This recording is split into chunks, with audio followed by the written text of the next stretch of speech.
Hi, everyone. I spend the majority of my time considering two things: school and shipping containers. Since I was really little, I've always loved being in the classroom. Regardless of the subject, I find it genuinely so fun to learn and ask questions and to make color coded study notes. I have a similar fascination with shipping containers.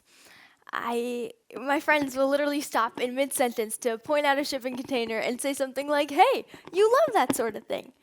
It's true. I do. I find their combination of structure and mobility to be really cool, and I love learning about the points at which their load is distributed, what parts of them can be cut away to without compromising their structural integrity, and how they can be insulated to counteract sweating during shipment. But most of all, um, how a shipping container can be transformed into a space for education and a launching pad for the exploration of big dreams and the fulfillment of big potential. Put it another way, I've thought a lot about the physical spaces where learning happens and how these spaces can be made accessible to everyone. To be honest, though, I found this past year in grade 12 to be really hard. In the midst of heavy course loads and all the usual academic and social pressures of high school and the race to get into the best schools in the world, there were college applications, and worse, college application essays. These essays are the ones that ask you to step away from the daily hustle and consider the answers to deep questions like, who are you? What matters to you? And how do you plan to make the world a better place? As students, we're used to answering tough questions, but these ones are next level. In writing my essays, the place that I kept coming back to in my mind was the bright and bustling basketball court of New Beginning Secondary School in Blantyre, Malawi, a job site where I'd spent the summer after grade 11 working on the installation of a solar powered computer lab I'd designed. The basketball court was a place where I truly knew who I was. Not a baller, but in a small way, a girls' education architect. The journey to the basketball court took about 2 years and started with the idea that a shipping container could be transformed into, could be repurposed into an off grid computer lab for New Beginning Secondary School, um, which until that time had minimal electricity and no computers. My hope was for my new friends to have access to the same educational resources that I had growing up in Vancouver. I guess computers came to mind first because at that time my whole world revolved around Khan Academy videos on every subject running 24/7 at 2 times speed. But I also knew that education is not just about computers. I wanted to create an inclusive and inspiring space for ideas and knowledge to bloom. So I spent every spare second of my grade 11 year selling my art to raise money, learning everything I could about solar power and gathering equipment. And then when the container was craned into our backyard, framing, insulating, and testing solar power in the darkness of rainy Vancouver with my awesome team. I called the container lab the Bloom Box, inspired by the students that will use it to fuel their own growth. And we repurposed it with love and filled it with every bit of technology we could think of: solar panels, solar batteries, 20 laptops with their own charging station, a remote access server, lights, fans, projectors, speakers. The container shipped in March of 2021, near the end of my grade 11 year. It didn't help my anxiety to learn that hundreds of shipping containers literally slip off ship decks every year and sink to the bottom of the sea with all of their contents.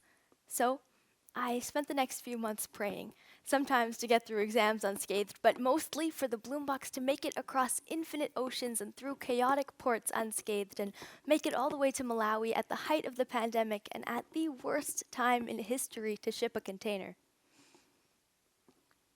As a student, I've thought a lot about what makes educational spaces great. The high school that I went to in Vancouver shaped my thinking. It was a place where my friends and I were challenged to dream big and work hard and felt supported to explore and to take risks and to fail. Designing an educational environment got me thinking about the educational spaces created for me by my mentors outside of school.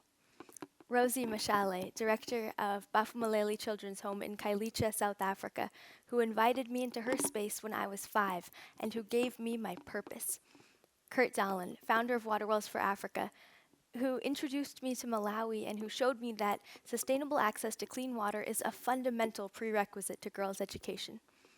Mr. Gale, my freshman science teacher, who cares way more about robotics and photovoltaics than AP classes or grades. Peter Kawya, director of New Beginning Secondary School in Blantyre, Malawi, whose quiet confidence in a random kid and whose leadership in the world make anything seem possible. And my mentors at the architecture and design firms I've interned at, who not only taught me that roof beams exhibit both tensile and compressive forces, but who opened doors for me into their phenomenal worlds with wisdom and kindness and high expectations.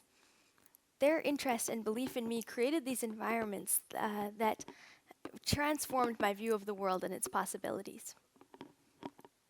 In a beautiful article, The Architecture of Ideal Learning Environments, Emelina Monero summarizes 5 key principles in contemporary school design in the US. Seamless technology integration, ensuring safety and security, transparency and visual interconnectedness, the utility of multi-purpose space, and the importance of outdoor learning. To this list, I would add access and inclusivity. The reality that keeps me up at night is that not every girl has the opportunity to go to school, let alone the best school in the world.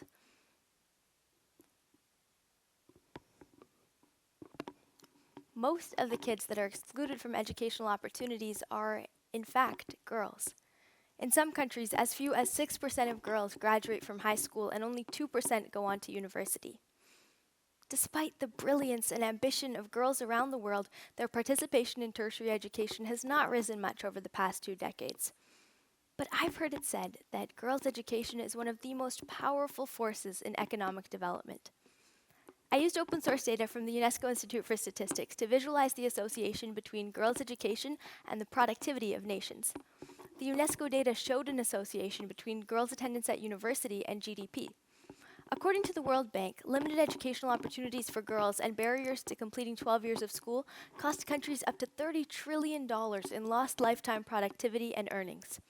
This has to change. We need to be designing environments that improve girls' access to school and then ensure that that education is of the highest possible quality. After 3 months at sea and after 4 months at sea and another 3 weeks on the back of a truck, past borders and skeptical but ultimately amazingly supportive customs officials, the Bloombox did make it all the way to Malawi. We opened its doors with a collective sigh of relief and got to work building its inner and outer spaces. And the NVSS students in the community brought the magic. They built the foundation and stepped in to solve every possible issue. And I got to see firsthand that many hands make light work. One day, in the midst of the build, I walked members of the Malawi Ministry of Education across the worksite, past sparks from the grinder arcing across the foundation, under the cantilevered roof and up a ladder past 18 solar panels moving to position, to a view of the school campus and the city below.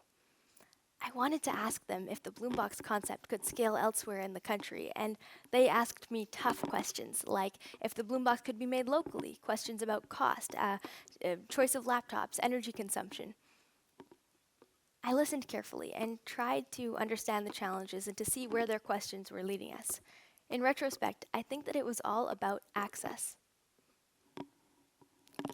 A few days later, on a cool July night, as we worked by flashlights, the lights for the Bloombox came on for the first time. It was one of the happiest moments of my whole life.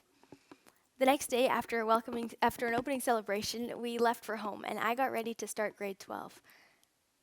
Although we'd trained teachers on how to use the computer and the educational server, and we had strategies in place to troubleshoot the solar power, none of us, not me or Peter, the director of the school, or anyone else, knew if the Bloombox would even run, or if people would even want to use it. A few weeks later, I woke up at 3 a.m. back at home at the start of grade 12 to pitch a concept to the Malawi Ministry of Education by Zoom for a scalable next-generation Bloombox, Bloombox 2.0, inspired by the questions they'd asked when we were in Blantyre. The ministry's endorsement and advice set a year of brainstorming into motion. In order to make the Bloombox 2.0 more accessible in remote settings, we had to think about ways to make the entire process more efficient by minimizing cost and the embodied energy of the build along the entire process without compromising quality. With the Bloombox 1.0 working well, we felt confident to move production to Southern Africa. To make the Bloombox accessible in rural settings, I changed the design from a 20-seat classroom to a kiosk by repurposing an 8 by 10-foot shipping container, which is half the size of the original, with outdoor learning spaces sheltered by sails. And the thing that I'm most excited about, I designed a retractable solar roof system that goes on top of the kiosk, which closes up at night to protect the panels it holds and opens up like a flower in the daytime to soak up the sun. And our amazing Malawi team, Peter, Mike, and Davis, found Otakaraka Center in Mulanje, 80 kilometers southeast of Blantyre, that agreed to host and care for the new Bloombox. My family and I spent this past July in a couple of places that became the best classrooms I could have imagined. In the industrial district in Cape Town, the Bloombox was transformed into the kiosk I'd imagined by an excellent container company that kind of adopted me. At a steel workshop in Pretoria, the Bloombox was united with its roof system for the first time. Through some trial and error and a little bit of heartbreak, we finally got it working, and witnessing the hand crank opening the solar panel petals for the first time was epic. On some level, I knew that bringing an idea to life would be a winding adventure with many twists and turns and sudden drops, but what I didn't realize was that logistics can make or break even the best plans.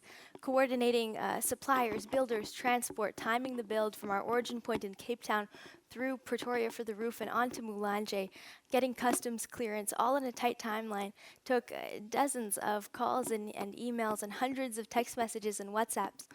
And ultimately, when the Bloombox was on the road, a giant leap of faith, not just in our team, but in that the universe would let this idea succeed. The Bloombox made it to Mulanje, and we met it there, unloaded it onto its waiting foundation, hooked up the solar electrical system, painted it with bright blooms, turned it on, and handed it over to the visionary director of Otakaraka Center, Ida Puliwa.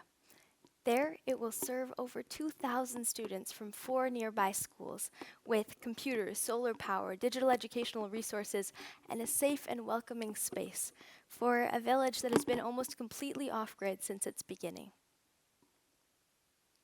By the way, in Chichewa, Otakaraka means passing forward the kindness. The Bloombox 2.0 was met with astounding kindness, and I can already see that it is being passed along. I'm sure you're wondering if bringing digital educational resources and computers to a community with a day's worth of training for teachers actually works. We wondered the same thing. Peter helped me administer a survey to the 400 students as well as staff at New Beginning Secondary School, the site of the first Bloombox, about their experience using it. The survey revealed that the students found the Bloombox fun and useful, and the content was being used in almost every classroom for the teaching of every course, every day, for every student in the school. And it was transforming the opportunities already. These results were very reassuring, but it still felt removed from the human experience. About a month ago, when my family and I returned to Blantyre for the 2.0 work, we first went straight from the airport to the site of the 1.0 build. There, across the foundation, was the Bloombox, with its doors wide open and overhead projector on. A history class was in session, and the teacher was making the point that without a clear understanding of the past, it's difficult to navigate the future. They did it. In about a week, I'll be heading back to school too. I'll start first year university, and I'm so excited to dive into the ways that architecture and civil engineering intersect with public policy, sustainable energy systems, and most of all, girls' education. So, what is the best school in the world? Here's the thing. US News, top universities, Forbes will give you lists of the top-ranked schools based on the metrics that they specify and measure, and you can go from there to answer that question. But I want to leave you with a different definition of the best school in the world. Shipping containers. Nah, I'm just kidding. That's just one example that I love, as you now know. Anyways, I think we should define the best school in the world like this: a place where every student, regardless of gender, income, or geography, has the specific tools and the safe and inspiring spaces they need to fulfill their vast potential. We need to begin to design with the kind of sensitivity that makes high quality education accessible to everyone. That means being the kinds of education architects that consider embodied energy, access to technology and electricity, the ways that students move through spaces, how lighting invites them in, and how mobile furniture might bring more of them into the conversation so that they can focus on how they might build the next Starlinks and lead their versions of moonshots. Creating the best school in the world starts with each of us remembering the kindness that inspired and shaped us and passing it on to the next generations of students. We need to redefine the metrics for the best schools in the world. We've seen over and over that we're not capturing the vast potential that exists. We know what makes education great, but the disruptive opportunity is to keep innovating to make great education accessible and universal. It starts with all of us taking a chance on girls on the come up everywhere and supporting them with the tools and the spaces and the opportunities they need to change the world. Thank you.